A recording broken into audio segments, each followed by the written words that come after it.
인공지능 다음으로 세상을 바꿀 기술, 다들 양자 컴퓨팅을 꼽고 있죠? 네, 그렇죠. 아직 우리 생활에 직접 들어오기까지는 시간이 좀 남은 것 같지만, 이미 보이지 않는 곳에서는 미래의 패권을 쥐기 위한 엄청난 체스 게임이 시작됐습니다. 네, 맞아요.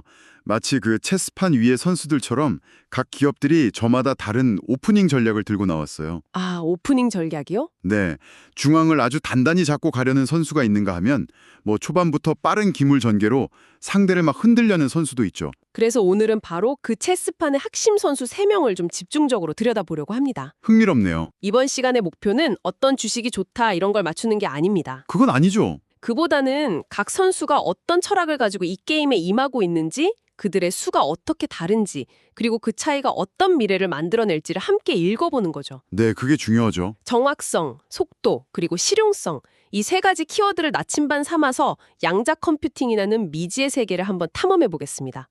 자, 그럼 첫 번째 선수의 기보부터 한번 살펴볼까요? 좋습니다. 첫 번째 선수는 완벽주의자 아이온큐입니다. 아, 아이온큐. 이들의 철학은 아주 명확해요. 기초가 부실한 마철로는 의미 없다. 그래서 처음부터 가장 완벽한 벽돌, 즉 가장 정확한 큐비트를 만드는데 모든 것을 걸고 있습니다. 그렇죠. 아이온큐는 이온 트랩이라는 말 그대로 원자를 하나하나 덫에 가둬서 제어하는 방식을 쓰거든요. 원자를 덫에 가둔다고요? 네. 다른 방식에 비해서 외부 간섭에 훨씬 강합니다. 그래서 양적 컴퓨터의 가장 큰 숙적인 오류 문제에서 선천적으로 유리한 고지를 점하고 시작하는 셈이죠. 그 정확성을 보여주는 수치로 99.99% 게이트 충실도를 내세우더군요. 그런데 잠깐만요. 네. 99.99%면 사실상 거의 100% 아닌가요? 이게 왜 여전히 오류가 있는 수준이라는 건지 잘 와닿지가 않는데요. 0.01%의 오류가 그렇게 치명적인가요? 바로 그 질문 덕분에 양자 컴퓨팅의 가장 어려운 본질을 이야기할 수 있겠네요. 그런가요? 치명적이고 말고요.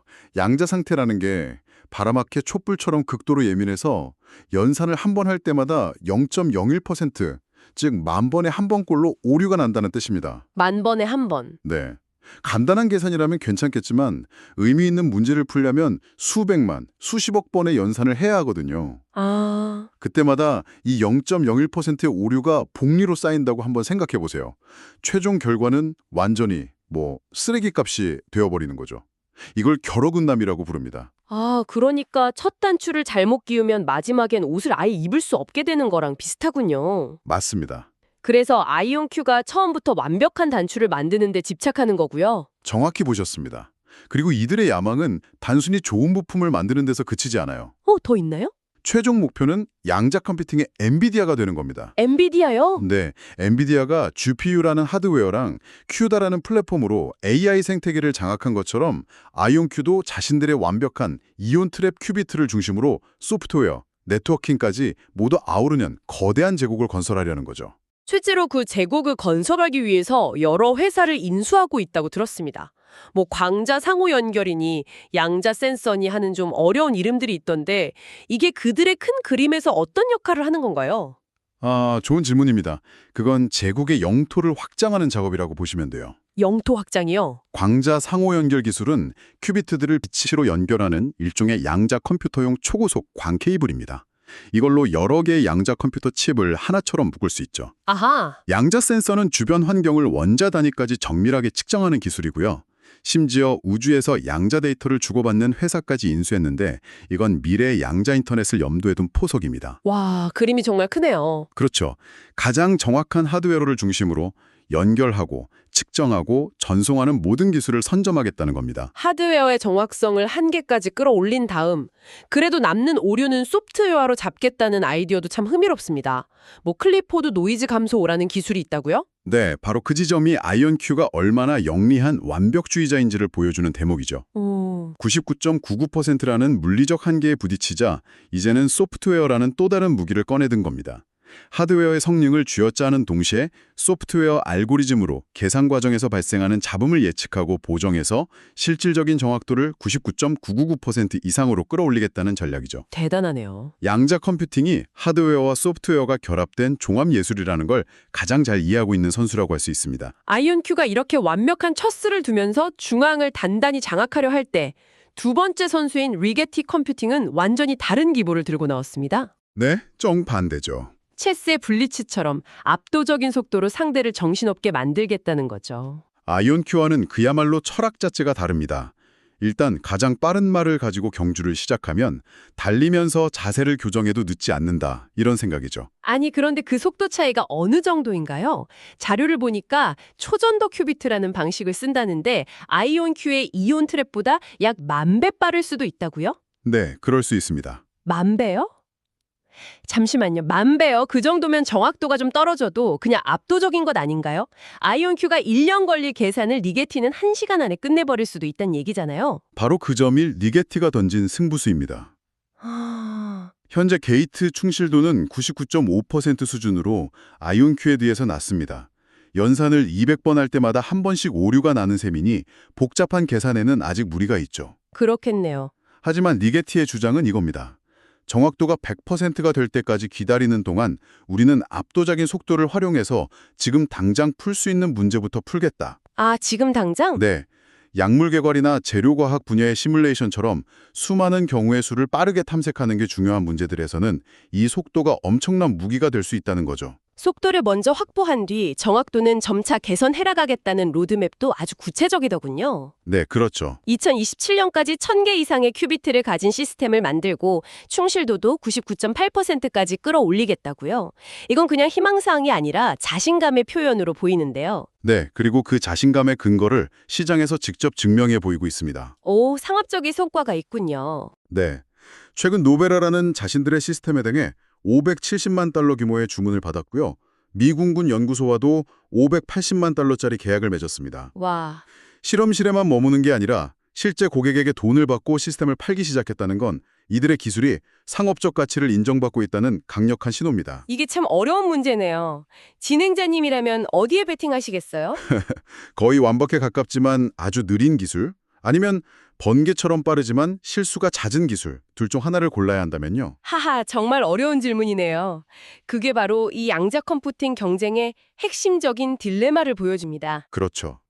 아이언큐는 거의 완벽한 벽돌을 한 장 한 장 쌓아서 집을 짓겠다는 쪽이고, 리게티는 일단 빠르게 집에 골격을 세운 뒤에 벽과 창문을 채워넣겠다는 전략인 거죠. 비유가 재미있네요. 리게티의 로드맵이 무서운 이유는 단순히 큐비트 개수만 늘리는 게 아니라 매년 충실도 목표치도 꾸준히 높여가고 있다는 점입니다. 약점도 보완하고 있다. 그럼요. 속도라는 강력한 무기를 손에 쥔 채로 약점인 정확도마저 빠르게 개선해 나간다면 어느 순간 시장의 판도를 뒤집는 퀀텀 리프를 이뤄낼 수도 있습니다. 그야말로 하이 리스크, 하이 리턴 전략이죠. 자, 한쪽에서는 완벽한 정확성을, 다른 쪽에서는 압도적인 속도를 외치고 있는데 이 싸움을 한 발짝 떨어져서 보면서 꼭 둘 중 하나를 선택해야만 할까? 지금 당장 돈을 벌면서 미래도 준비할 수는 없을까? 라고 생각하는 아주 영리한 선수가 있습니다. 바로 D-Wave 퀀텀입니다. D-Wave, 아이언큐가 완벽주의자, 리게티가 스프린터라면 D-Wave는 아주 노련한 실용주의 전략가라고 할 수 있습니다. 실용주의자. 네. 현재의 수익과 미래의 가능성, 이 두 마리 토끼를 모두 잡으려는 아주 흥미로운 접근법을 보여주고 있죠. 이들의 첫 번째 전략은 양자 어닐링이라는 앞선 두 회사와는 결이 다른 기술입니다. 이게 게이트 기반 컴퓨터와는 어떻게 다른 건가요? 최적화 문제에 특화되어 있다고 하던데요. 아주 쉬운 비유를 하나 들어보죠. 네. 아이언큐나 리게티가 만드는 게이트 기반 컴퓨터가 어떤 요리든 레시피만 있으면 다 만들 수 있는 만능 주방이라면 D-Wave의 양자 어닐링 컴퓨터는 세상에서 가장 맛있는 피자 하나만을 완벽하게 굽기 위해 설계된 특제 화덕과 같습니다. 아, 특제 화덕. 비유가 정말 귀에 쏙 들어오네요. 네, 다른 요리는 못하지만 수많은 토핑 조합 중에서 최고의 맛을 내는 피자를 찾는 문제에 있어서는 그 누구도 따라올 수 없는 성능을 발휘하죠. 아, 그러니까 D-Wave는 모든 문제를 풀 수 있는 만능 도구를 개발하는 대신에 물류 경로 최적화나 금융 포트폴리오 설계처럼 최고의 답을 찾아야 하는 특정 문제에 가장 효과적인 특수 도구를 먼저 만들어서 팔고 있다는 거군요. 바로 그겁니다. 그리고 그 특제 화덕은 이미 불티나게 팔리고 있습니다. 벌써요? 네, 포브스 글로벌 2000에 속한 대기업 20여 곳을 포함해서 이미 100개가 넘는 유료 고객을 확보했고요. 최근 3분기 매출은 2배로 뛰었습니다. 와, 매출이 2배나요? 이탈리아에서는 이 애드밴티지2라는 최신 화덕 한 대에 대해 무려 1,000만 유로, 우리 돈으로 140억 원짜리 계약을 맺기도 했죠. 140억이요? 네, 경쟁자들이 아직 만능 주방의 설계도를 그리고 있을 때 D-Wave는 피자를 팔아서 돈을 벌고 있는 겁니다. 그런데 이 영리한 선수는 여기서 멈추지 않다군요. 그 피자판 돈으로 미래의 만능 주방, 즉 게이트 기반 컴퓨터 개발에도 뛰어들었다고요. 그게 바로 D-Wave 전략의 핵심입니다. 아, 현재의 캐시카우인 어닐링 기술로 안정적인 수익과 고객 기반을 확보하면서 그 자원과 경험을 바탕으로 미래의 주류가 될 가능성이 높은 게이트 기반 기술에도 투자하는 거죠. 이른바 투트랙 전략입니다. 투트랙. 특히 이들은 플럭소늄 큐비트라는 차세대 부품을 사용하겠다고 발표했는데요. 플럭소늄 큐비트요? 그건 또 뭔가요? 리제티가 쓰는 초전도 큐비트와는 다른 건가요? 네, 기존 초전도 큐비트의 설계 자체를 근본적으로 바꿔서 외부 간섭에 훨씬 둔감하게 만든 업그레이드 버전이라고 생각하시면 됩니다. 아하. D-Wave는 자신들이 어닐링 컴퓨터를 만들면서 쌓아온 하드웨어 제어 노하우가 있기 때문에 이 새로운 큐비트를 경쟁사들보다 더 안정적으로 다룰 수 있다고 자신하는 거죠. 자신감의 근거가 있군요. 그리고 그 도전을 뒷받침할 8억 3천만 달러, 우리 돈으로 1조 원이 넘는 막대한 현금도 보유하고 있습니다. 정말 대단하네요. 정리해보면 D-Wave는 생존하고 확장하라는 전략을 쓰고 있는 거군요. 맞습니다. 당장 돈을 버는 기술로 시장에서 살아남고 그렇게 번 돈과 쌓은 경험으로 미래의 더 큰 시장까지 준비하는 어찌 보면 가장 현실적이고 안정적인 플레이어라고 할 수 있겠습니다. 자, 이렇게 양자 컴퓨팅이라는 하나의 정상을 향한 세 개의 서로 다른 등발 루트를 살펴봤습니다. 정말 각자의 철학이 뚜렷해서 흥미롭네요. 네, 완벽한 장벽에 박치고 가장 안전한 길로 오르려는 등반가. 네. 약간의 위험을 감수하더라도 가장 빠른 최단 코스를 개척하려는 등반가. 그리고요?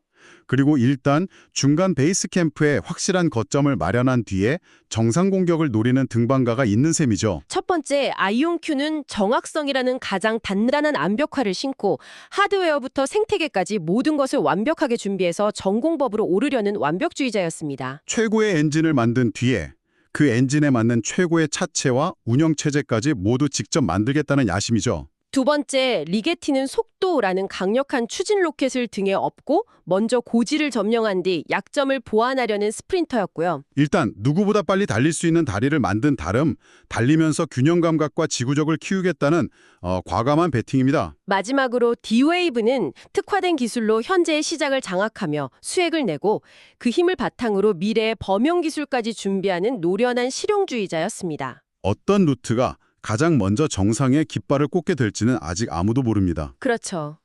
이 경쟁은 100m 단거리 경주가 아니라 수십 년이 걸릴지도 모르는 기나긴 마라톤이니까요. 마라톤이군요. 아이온큐의 정확성이 먼저 상업적인 의미를 갖게 될지, 리게트의 속도가 정확도의 단점을 상쇄할 새로운 응용처를 찾아낼지, 혹은 D-Wave의 현실적인 접근이 조용히 시장을 장악해 나갈지, 그 결과는 정말 예측불허입니다. 결국 이 서로 다른 전략들을 이해하는 것이 이 복잡하고 거대한 기술의 미래를 내다보는 가장 중요한 열쇠가 되겠군요. 우월한가에 대한 이야기가 아닙니다. 불확실한 미래를 만들어 나가는 서로 다른 철학들의 경쟁입니다. 어떤 철학이 결국 시대를 이끌게 될지 지켜보는 것만으로도 충분히 가치 있는 일이죠. 우리는 오늘 각 기업의 기술 경쟁, 즉 어떤 도구를 더 날카롭게 만드느냐에 초점을 맞춰 이야기했습니다. 네, 그랬죠. 하지만 여기서 한 걸음 더 나아가 이런 질문을 던져볼 수 있습니다. 만약 이 게임의 승패를 가르는 결정적인 한 수가 더 좋은 도구를 만드는 게 아니라 여러 도구를 섞어 쓰는 지혜에서 나온다면 어떨까요? 도구를 섞어 쓴다니요? 좀 더 구체적으로 설명해 주실 수 있나요? 예를 들어 D-Wave의 특제 화덕, 즉 어닐릴이 가진 강력한 최적화 능력과 아이온큐나 리게티가 추구하는 만능 주방, 게이트 기반의 범용성을 결합한 하이브리드 시스템 같은 겁니다. 아, 하이브리드. 네. 문제의 종류에 따라 최적화가 필요할 땐 화덕을 쓰고 일반적인 계산이 필요할 땐 주방을 쓰는 거죠. 어쩌면 최종 승자는 하나의 방식만을 고집하는 회사가 아니라 이 두 세계를 가장 성공적으로 융합해내는 회사가 될지도 모릅니다. 그럴 수도 있겠네요. 양자 컴퓨팅의 진정한 힘은 하나의 완벽한 도구가 아니라 여러 도구를 자유자재로 다루는 능력에서 나올 수도 있으니까요. 여러분은 어떻게 생각하세요?